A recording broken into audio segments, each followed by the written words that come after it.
Bismillahirrahmanirrahim. Assalamualaikum warahmatullahi wabarakatuh.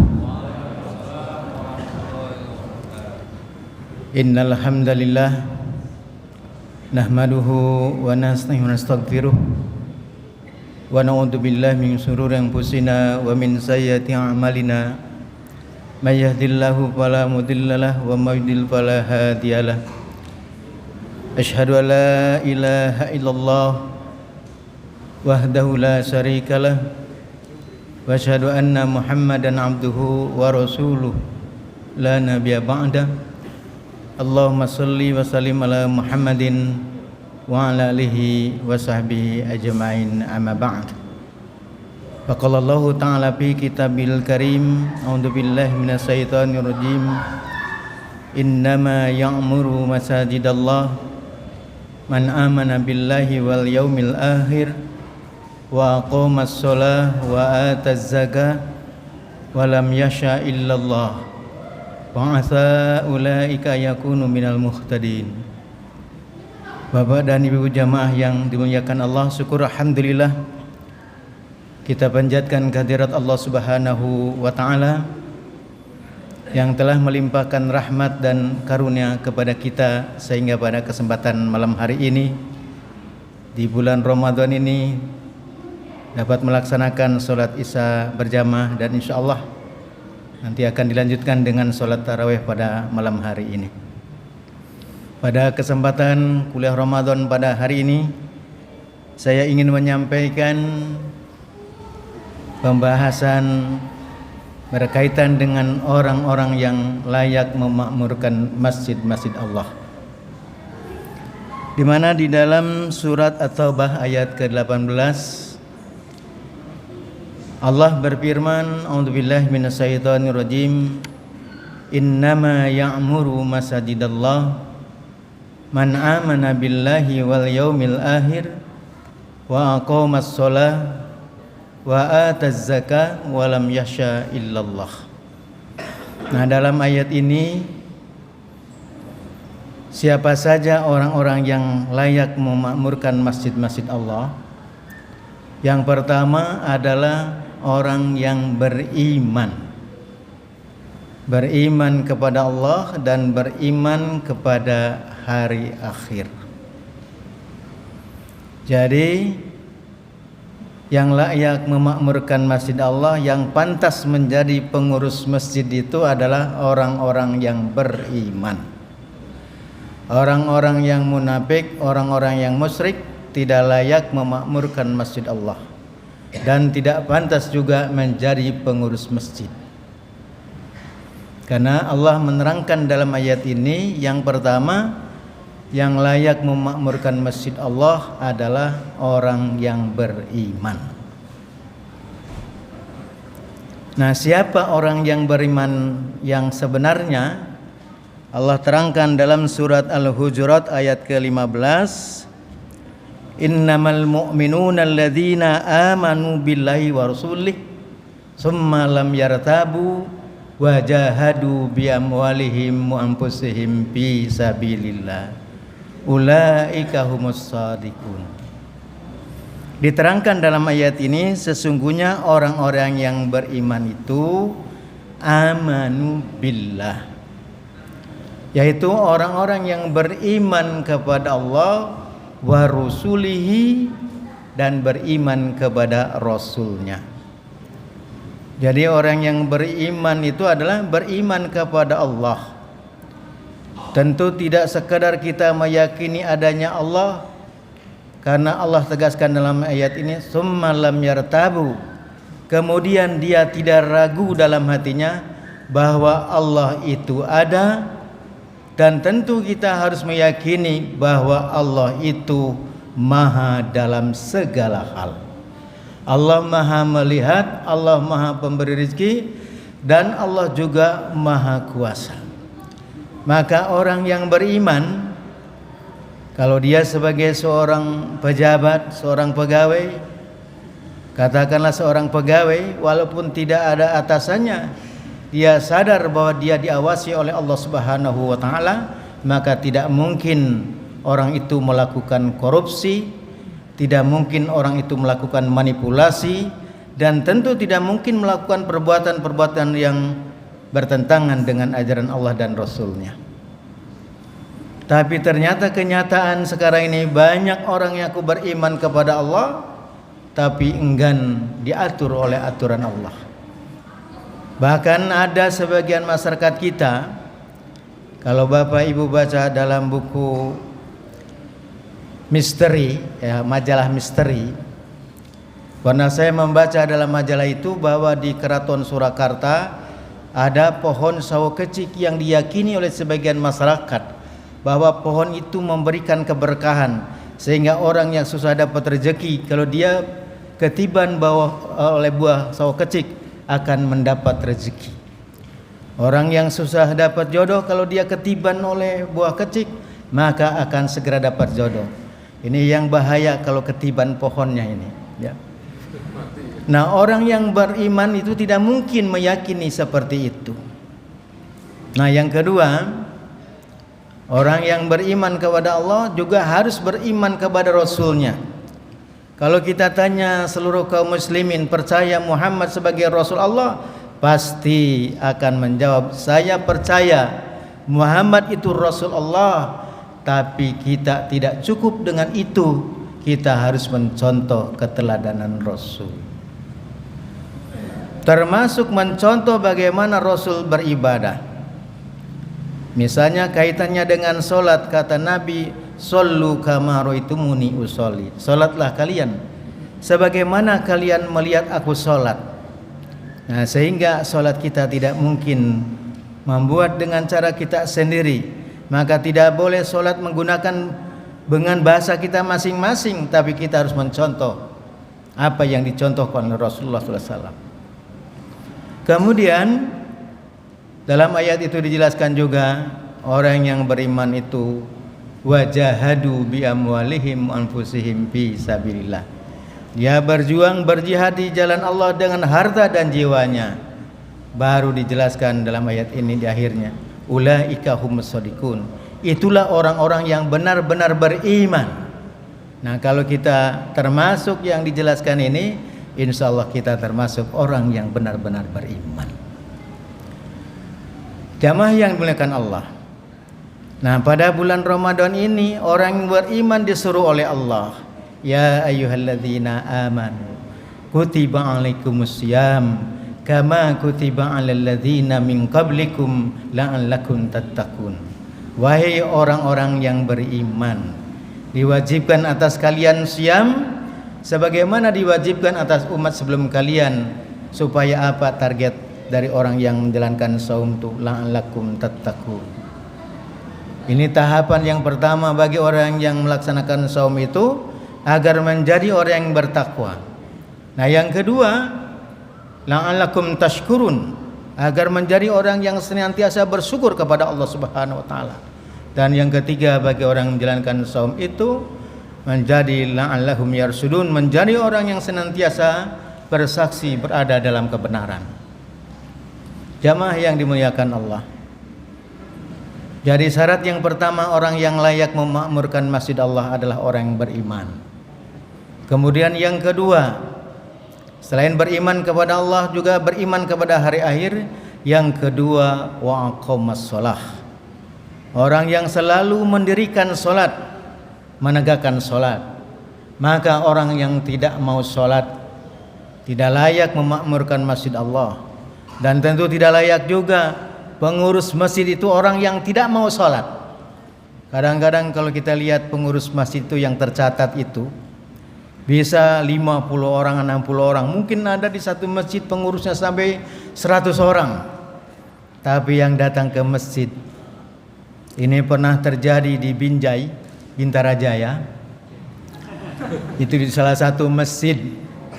Kebetulan marbotnya ketiduran. Ini bukan mengada-ngada, ini terjadi.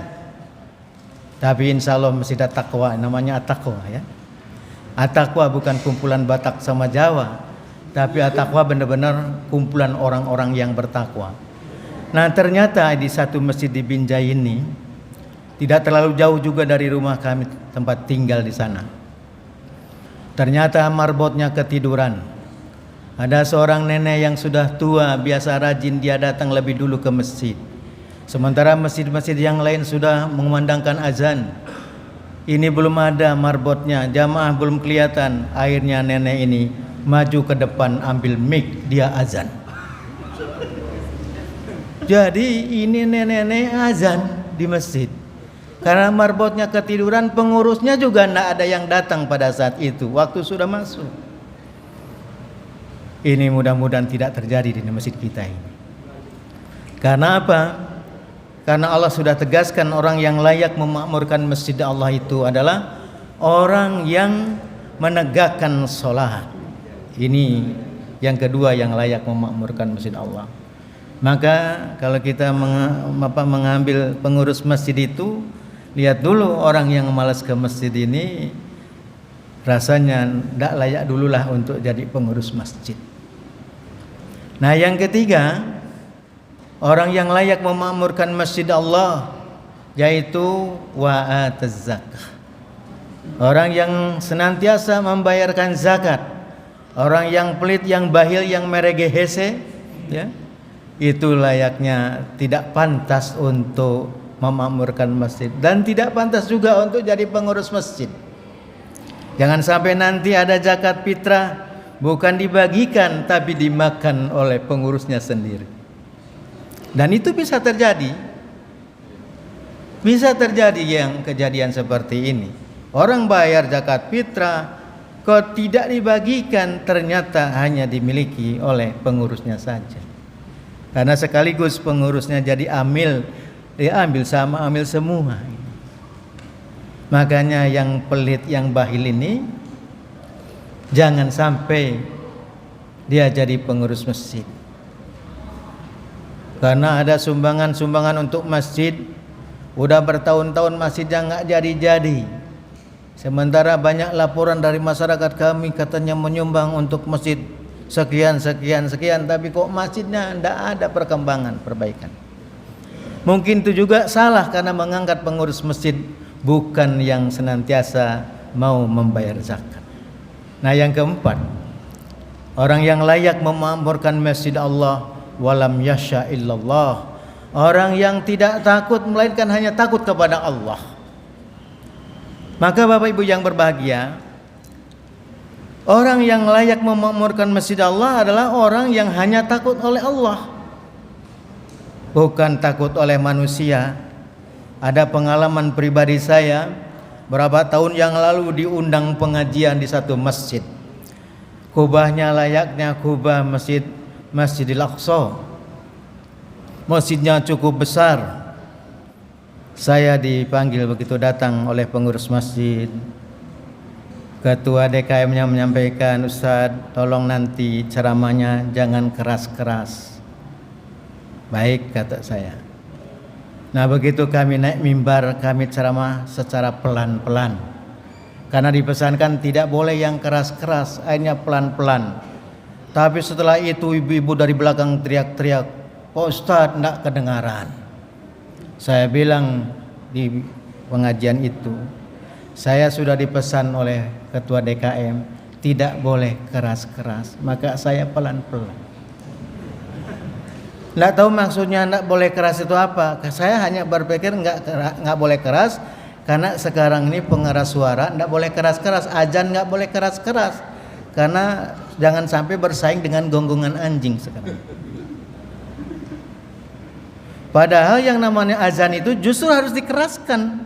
Namanya juga panggilan untuk sholat. Kalau panggilan untuk sholat pelan-pelan tidak kedengaran. Karena memang masing-masing agama itu ada cara memanggil ibadahnya. Orang Islam sholat dengan dipanggil dengan azan. Kalau orang Yahudi dia mulai ibadah dengan tiup trompet. Jadi tiup trompet itu panggilan ibadah di agama Yahudi. Di agama Nasrani panggilan ibadah dengan lonceng. Sementara dalam tradisi Hindu kuno panggilan ibadah dengan memukul beduk. Jadi itu sudah ada masing-masing agama. Termasuk juga panggilan ibadahnya tadi. Di dalam Islam panggilan ibadah sholat dengan azan. Begitu juga berkaitan dengan salam, masing-masing agama punya salam sendiri. Orang Islam salamnya dengan Assalamualaikum warahmatullahi wabarakatuh, yang sempurna sekali salam dalam Islam. Orang Buddha punya salam Namo Buddhaya, terpuji Sang Buddha. Itu di agama Buddha ada salamnya. Rasanya kalau orang Buddha salamnya pakai Assalamualaikum warahmatullahi wabarakatuh, ini salah tempat. Orang Hindu juga punya salam Om Swastiastu, Om Sati Sati Om, Santi Santi Om. Memanjatkan puja dan kepuji kepada Sang Hyang Widi sebagai Tuhan di agama Hindu. Orang Kristen salam dengan Salam Alaihim. Tapi nampaknya tidak cukup kalau salamnya hanya masing-masing saja. Sementara binatang juga punya ciri sendiri. Ayam punya ciri sendiri berkokok. Anjing menggonggong. Macam-macam. Dan tidak mungkin anjing suruh belajar bahasa suaranya kodok. Maka kenapa kita dipaksakan supaya pakai salam yang bermacam-macam? Soal toleransi, saling menghargai terhadap perbedaan. Nah, begitu juga doa. Masing-masing agama punya cara doa, tidak dengan digabung-gabungkan doa agama-agama. Itulah perlunya yang namanya toleransi Bapak dan Ibu. Kalau terjadi perbedaan, kalau tidak ada perbedaan sudah sama, tidak perlu toleransi, sudah sama. Maka adanya toleransi itu karena adanya perbedaan. Nah sekarang ini udah jelas berbeda, harus disatu-satukan. Itu yang menjadi masalah. Oleh karena itu Bapak Ibu yang berbahagia, di bulan Ramadan ini, sebagaimana setiap bulan Ramadan selalu para khatib Jumat atau para penceramah selalu mengutip ayat ya ayyuhalladzina amanu kutiba alaikumusiyam. Ada yang bertanya, kenapa Ustadz kok ayatnya itu terus setiap tahun kalau ketemu Ramadan? Karena memang tidak ada ayat Al-Quran yang baru, Pak. Dari dulu sampai hari ini Quran itu tidak pernah mengalami perubahan. Maka ketika bicara saum Ramadan, maka ini menjadi dasar dalilnya. Dan ternyata Allah mewajibkan saum itu bukan hanya kepada umat Rasulullah SAW, tapi Allah terangkan dalam ayat itu kama kutiba alal ladzina min qablikum, sebagaimana juga diwajibkan kepada umat sebelum kamu.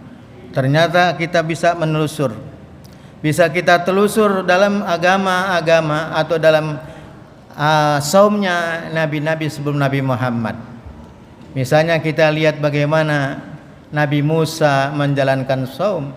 Ternyata bisa ditelusur dalam kitab Taurat yang diyakini oleh orang Yahudi sekarang pun diterangkan bahwa Musa menjalankan saum. Karena saum ini bahasa Ibrani yang serumpun padanannya dengan saum dalam bahasa Arab atau siam. Ternyata Musa berpuasa 40 hari 40 malam. Lalu saya coba lihat lagi bagaimana Nabi Isa alaihissalam atau teman kita Kristiani menyebut Yesus. Ternyata di dalam Injil Matius pasal 4 ayat 2, Yesus berpuasa selama 40 hari 40 malam. Akhirnya Yesus lapar. Nah, Nabi Daud yang kita ketahui, Nabi Daud juga melakukan saum atau saum, 1 hari saum 1 hari berbuka. Jadi itulah benar sekali firman Allah dalam Al-Quran itu, bahwa Allah menerangkan telah mewajibkan yang namanya saum Ramadan bagi orang-orang beriman. Jamaah Ramadan yang dimuliakan Allah, saya sudah diingatkan tadi pada pemberitahuan untuk mengisi kuliah Ramadan atau kultum pada hari ini. Ustadz ceramahnya paling lama 15 menit. Apalagi kalau melihat kondisi Harapan Baru ini selalu banjir, ya.